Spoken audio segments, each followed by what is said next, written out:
بسم الله الرحمن الرحيم. السلام عليكم ورحمة الله وبركاته. داود يلي دقيستيال ومركلي يتحنيه برامجك تاريخ الصحابة بل سمعت وحنو كغا هدلي دونا برامجك هل قضب aan isleenahay muhiim ayuu yahay ka hadlidiisa waxaan soo qaadan doonaa oo aan bulshada la wadaagi doonaa qof walba raba inuu qatimo quraanka bisha barakeysan ee Ramadaan inta lagu jiro inta jeer ee uu rabo ayaan u soo gudbin doonaa qaabka iyo sida uu u khatimi lahaa quraanka marka hore ummadda muslimiinta meel kasta ay joogaan gaar ahaan ummadda Soomaaliyeed waxaan ugu bishaareynayaa bilashada bisha barakeysan ee Ramadaan oo aan leeyahay hambalyo Ramadaan mubaarak meel kasto aad joogtaan nafteeda iyo tiinaba waxaan alle uga baryayaa in si nabadgelyo ah uu noogu dhameeyo bisha barakeysan ee Ramadaan haddii aan u soo laabto daawadayaal iyo dhageystayaal mowduuca barnaamijka ee maanta ku saabsan sida aad u khatimi karto quraanka inta lagu guda jiro bisha barakeysan ee Ramadaan marka hore waa muhiim in la ogaado quraanka qiimaha uu leeyahay waa hadalkii Ilaahay waana waxyigii Ilaahay uu ku soo dejiyay rasuulkiisa Muhammad sallallahu alayhi wa sallam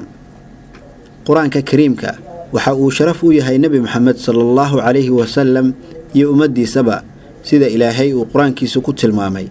wa innahu la dhikrun laka wa liqawmika wa sawfa tus'alun aayadda 44aad suurada Zukhruf Ilaahay ayaa aayadan ku micneeyay oo uu Ilaahay ku leeyahay rasuulka waa sharaftaada quraanka iyo sharafta qoomkaada waana la idin weydiin doonaa bisha Ramadaan waa la jecleystaa in quraanka la qatimo hal mar qofkii awooda dabcan waajib ma aha saate waa la jecleystaa waana sunnadii nabi Muhammad sallallahu alayhi wa sallam xadiis laga wariyay Abu Hurayra ayaa uu ku sheegay in Jibriil uu u soo bandhigi jiray rasuulka quraanka sanad kastaba mar waxaana loo soo bandhigay sanadkii 2 jeer sanadkii uu geeriyooday bisha Ramadaan ayaa nabiga daraasayn jiray dhammaan quraankii soo degay taas oo micnaheedu yahay Jibriil ayaa la khatimi jiray Ramadaan kasta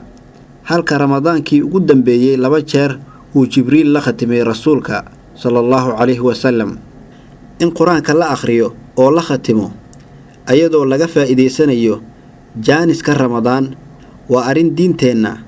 sal ku leh oo nabi Muhammad saxaabadiisii iyo taabiciintii ka dambeysay ay la imaan jireen haddaba daawadayaal iyo dhageystay qaabkee u qatimi kartaa quraanka inta lagu guda jiro bisha Ramadaan